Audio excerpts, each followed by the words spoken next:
Bonjour et soyez les bienvenus. Cette vidéo est faite spécifiquement pour les voix graves de type contralto et basse avec la couleur dramatique.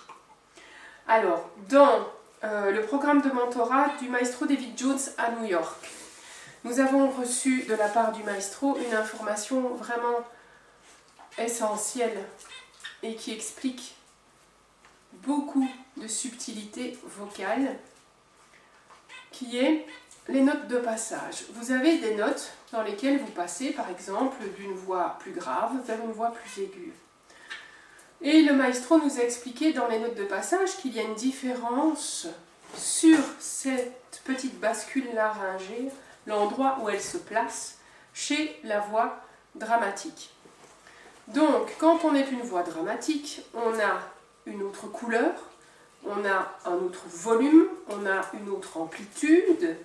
Si vous voulez aller écouter une voix dramatique, vous pouvez sélectionner, je vous mettrai le nom de la personne dans les commentaires, vous pouvez sélectionner 2 ou 3 artistes et je vais choisir évidemment, vu que c'est pour des voix plus graves, des voix dramatiques qui ont des spécificités dans les graves.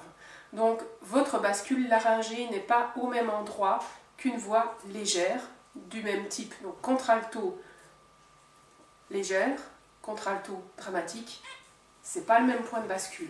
Vous n'avez pas les mêmes spécificités et c'est pour cela que je vous fais un exercice aussi un petit peu spécialement pour vous.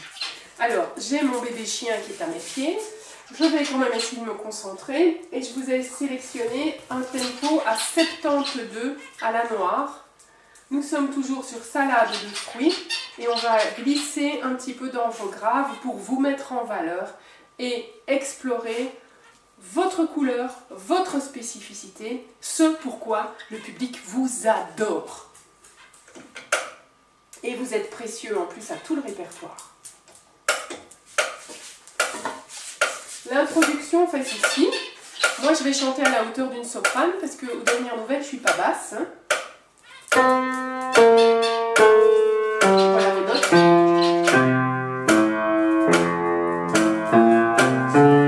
Un temps.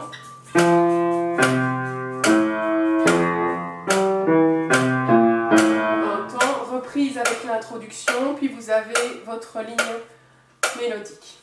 Alors je vais chanter donc. Je vais essayer. Avec l'octave plus haut. L'introduction fait.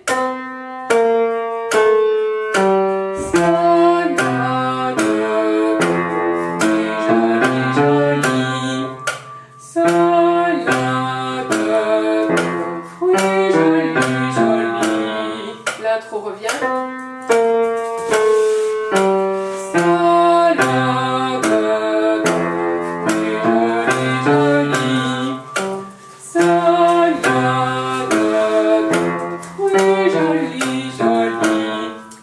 Voilà, je vous laisse tranquillement, à votre aise, voyager dans cet exercice. Désolée, mais moi, je vous ai prévenu, je suis une soprane, je suis pas une contralto, donc là, j'ai loupé une note. J'assume. Je vous donne rendez-vous vendredi prochain pour la partie du mois d'octobre qui ira explorer comment est-ce qu'on fait des sons musés.